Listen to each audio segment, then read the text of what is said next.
I don't listen to numbers. My eyes are better than numbers. Now, the official results are expected to be released on Friday, but according to my sources, the increase is expected to be up around 3.5% compared to last year, bringing the total number of people homeless in the city of LA about to what it was in 2024. 3.5% compared to last year. I think it's more than that. You think it's more? Right. What makes you think that? I see it all the time. And honestly, that may be the most accurate description of what is happening in Los Angeles, California right now, because City Hall can give us reports. Yes. City Hall can give us percentages. Yes. City Hall can give us, can tell us that progress is being made. Yes. But the people, the folks who actually live here, we have eyes. We can see the tents. We see the RVs. We see the people sleeping on the sidewalks. We see encampments disappear from one block and then reappear 2 blocks away. And now, after Los Angeles taxpayers have spent not millions, billions of dollars supposedly addressing the crisis, the official numbers are finally confirming what many Angelenos have already been saying: street homelessness is going back up. So today, we need to ask the question the City Hall never seems to answer. Where did all the money go? What did you spend it on? And what permanent results did Los Angeles taxpayers actually receive for it? Before we get into it, make sure you like this video, subscribe to Wolf Kage Los Angeles, and share it with someone who's tired of being told not to believe what they can see with their own eyes. 45,194. That's how many people are living either outdoors or in homeless shelters in the city of LA in early 2026. That's according to the latest official count released today. The city saw a nearly 8% jump in people living outdoors. 45,194 human beings. People. And the most alarming part is not simply the total number. It's the fact that the number of people living outdoors increased by nearly 8%, despite of everything we keep hearing. That means more people sleeping in tents, as if there were not too many in the first place. More people living in vehicles and RVs. More people sleeping directly on Los Angeles streets. Now, this count may not be perfect. It's a point-in-time count based on what volunteers observed over several nights. Of course, it cannot capture every single homeless person or every change that happens throughout the year. But this is the same basic counting system that leaders used when the numbers appeared to be improving. So they cannot celebrate the count when it looks good and dismiss it when it looks bad. For 2 years, we were told that Los Angeles had turned a corner. Now the official count says that the situation on the street has reversed. And taxpayers deserve more than another explanation. We deserve results. We've also seen a remarkable increase in the amount of money going towards homelessness. So we went from spending tens of millions of dollars to spending billions of dollars across both the city and the county and the state. This is a huge change from what was happening before. And so it has lent itself to new problems around how we track that spending and how we track outcomes. But it is a challenge that the city and county are taking on. The county invests in homelessness through Measure H and through dollars that flow through LAHSA, which is our Homeless Services Authority, a joint powers authority between the city and the county, but also through a number of other investments that go to nonprofits and service providers. The city does the same. And so there are real challenges with understanding how money is being invested and how those dollars can be shown to be having results for the city and for the county. Challenges. But solution? This is the part that Los Angeles officials, they can't avoid anymore. We didn't go from spending millions to spending billions because taxpayers, we refused to help. We approved the taxes. We approved the measures.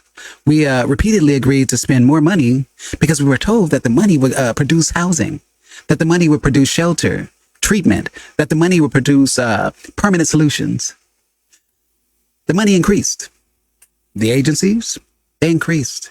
The nonprofit contracts increased. The programs increased. But somehow, some way, tracking where all that money went and proving what it accomplished became increasingly difficult.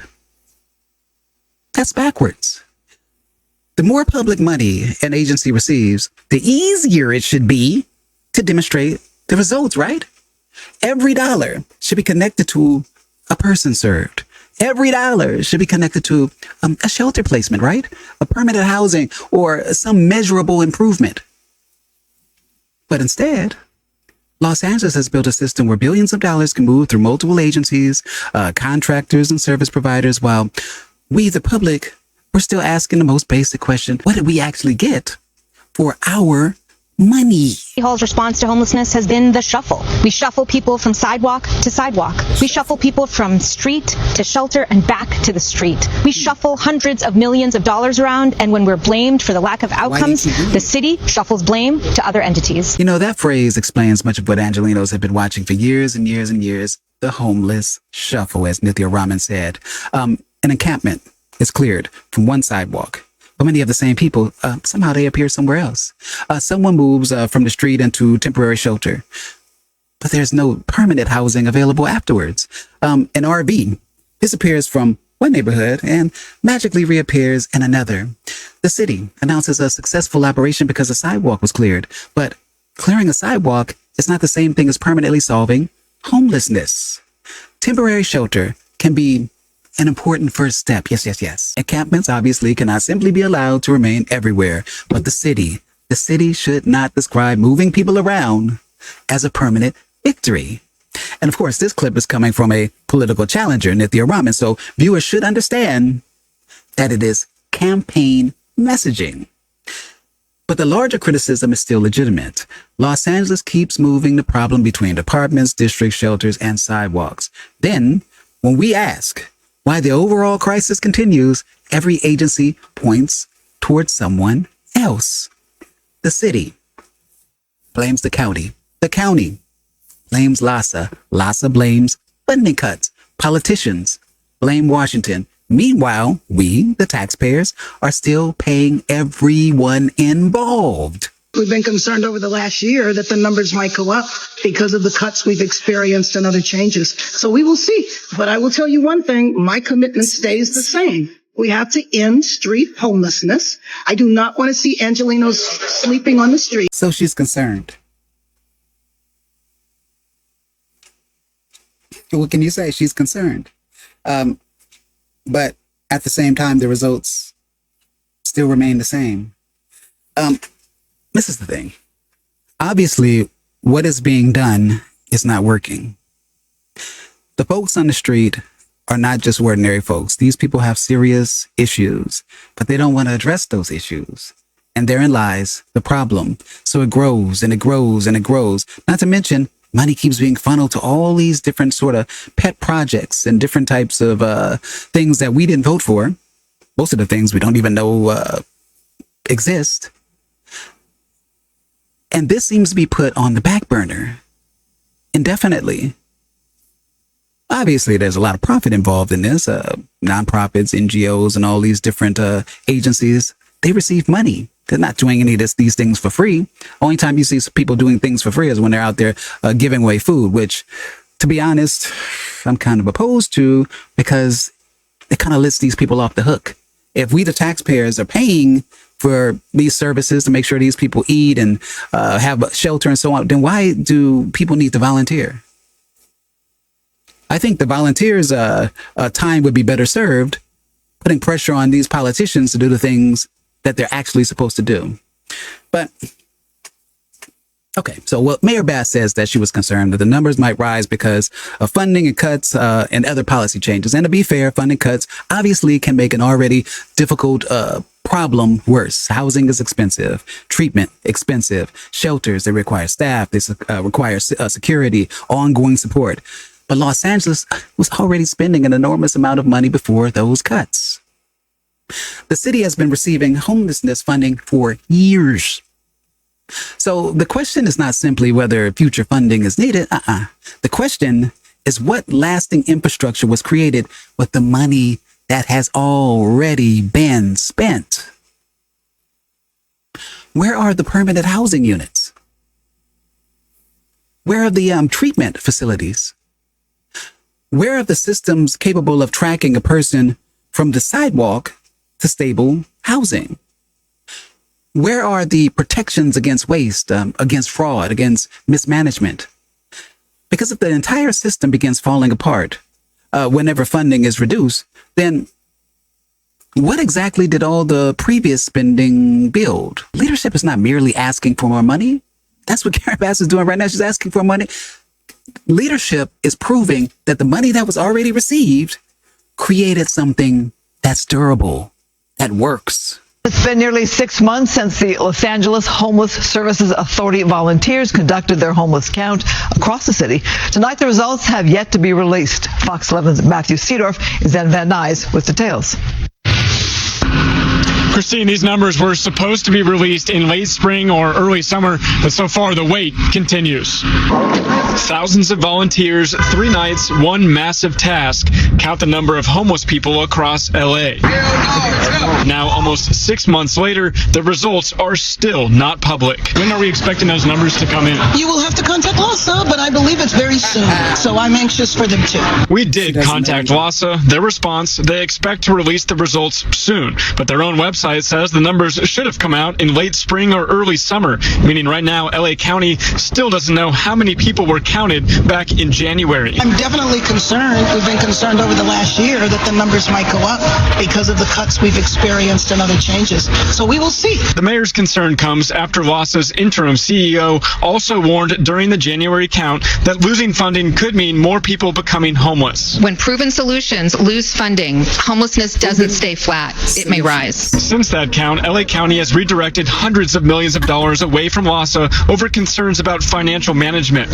And last month, the U.S. Department of Housing and Urban Development suspended LASA from federal funding, citing a record of fraud, failure, and flagrant mismanagement, and saying it abused hundreds of millions of tax dollars. After last year's audit, how do you respond to people that maybe feel like those budget cuts are justified? Right. Well, we have an interim internal audit committee now at LASA. We are really trying to be good stewards of people's money. Months before Councilwoman Nithya Raman announced her mayoral campaign, she was also at the count pushing for more funding. We are doing more here to hold the system accountable, but we can't do it if you pull your dollars away. So far, Ventura, Orange, and Sacramento counties, as well as San Francisco, have all released 2026 homeless numbers. But in LA, the wait continues. So this report was recorded before the official results were finally released. But it raises another major issue. Trust. The count took place in January. Other California counties had already released their numbers, but Los Angeles residents were left waiting for months without knowing whether the situation was improving or if the situation was getting worse. And during that same period, LASA was facing questions about financial management, lost county funding, and suspended federal funding. So even though the numbers have been published, the delay still matters. See, when public agencies are operating properly, people should not have to wonder whether unfavorable information is being withheld. The public paid. The public paid for the count. The public funds. The public, we fund the agencies. The public experiences the consequences. We experience the consequences on the streets. Therefore, the public should receive the results quickly, clearly, and without political games. Transparency should not depend on whether the numbers are convenient for the people currently in office. Since that count, LA County has redirected hundreds of millions of dollars away from LASA over concerns about financial management. And last month, the U.S. Department of Housing and Urban Development suspended LASA from federal funding, citing a record of fraud, failure, and flagrant mismanagement, and saying it abused hundreds of millions of tax dollars. Wow. And see, this is why simply demanding more money is no longer an acceptable answer. When an agency is accused of mismanagement, the first response cannot always be that the agency needs more funding. No. Before the public is asked for another tax, another bond, another spending measure, there must be a complete accounting of what happened to the money already provided. Who received the contracts? What services were promised? How many people were permanently housed? How much was spent on administration? How much went directly towards shelter, towards treatment, housing? And which programs specifically failed? Los Angeles has treated accountability as though it were an attack on homeless people. It is not. Demanding accountability protects homeless people, because every dollar wasted through incompetence, every dollar wasted through duplication or mismanagement is a dollar that did not help somebody living on the street. Audit does not cause homelessness. Mismanagement causes homelessness. Excuse me, can we talk to you for 1 second? So he says that he's recycling all this metal. It's dangerous. We got a bunch of unsecured buildings that are getting set on fire. Calling on the landlords to secure their property. We're calling on the city to hold these landlords accountable. What is it about this block that's causing this fire? I have no idea, but homeless people more than likely.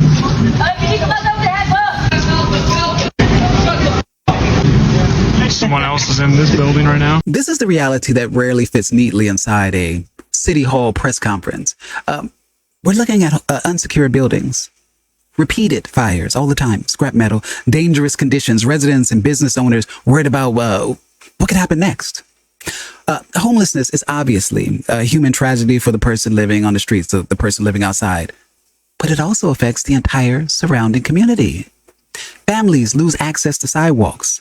Children cannot safely use parks. Businesses lose customers. Residents fear fires, fear violence, property damage. And neighborhoods are forced to live with conditions that would never be tolerated near the homes of the politicians making these decisions.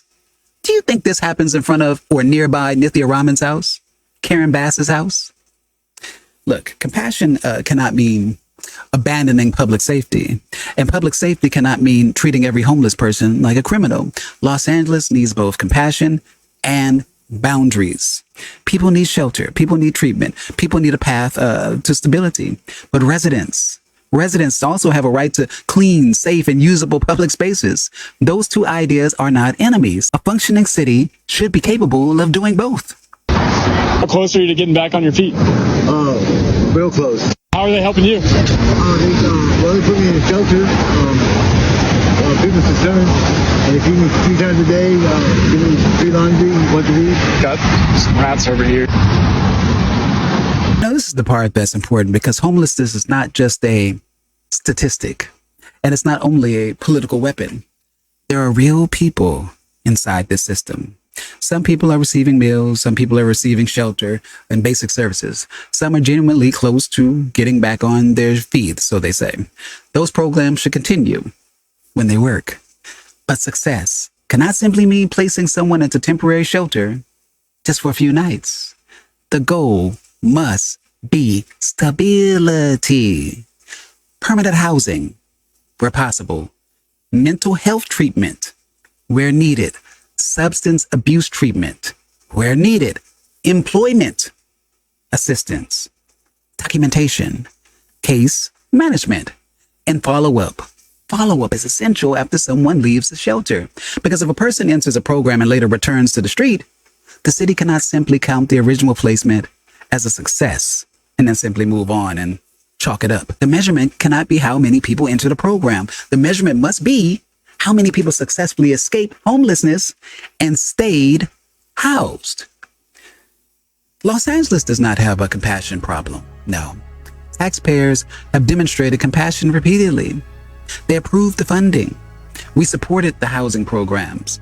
We accepted shelters in our communities. The public has agreed to spend billions of dollars because they believed the money would save lives and restore public spaces. The problem is accountability. Los Angeles has created an enormous homelessness system, but it still struggles to explain where the money goes, which programs work, and I think most importantly, specifically who is responsible when the results get worse. Name some names. Mayor Bass can blame funding cuts, yes. LASA can blame policy changes, yes. The county can blame LASA. Political challengers can blame Karen Bass. But none of that changes the reality. Nearly 29,000 people are reportedly living outside in the city of Los Angeles. The official count says unsheltered homelessness increased by nearly 8%. And after billions upon billions of dollars, Angelenos are still being asked to remain patient. In other words, take a nap. At some point, patience becomes permission. Permission for agencies to operate without accountability, permission for politicians to make promises without measurable results, and permission for a crisis to become a permanent industry. Yes, homelessness is difficult, but difficult does not mean impossible. And it does not mean Los Angeles taxpayers, you, me, should accept endless spending with no clear destination. We don't need another promise. We need an audit. We need measurable outcomes. We need permanent solutions. And most importantly, we need leadership that understands that moving homelessness around Los Angeles is not the same thing as solving it. Let me know what you think. Are funding cuts responsible for these numbers? Or has Los Angeles simply mismanaged too much money for too long? Leave your answer in the comments. Like the video, subscribe to Wolf Kage Los Angeles, and share this with someone who believes that taxpayers should be able to see what their money is actually accomplishing. I'm Wolf Kage. This is Wolf Kage Los Angeles. And until the next time, peace.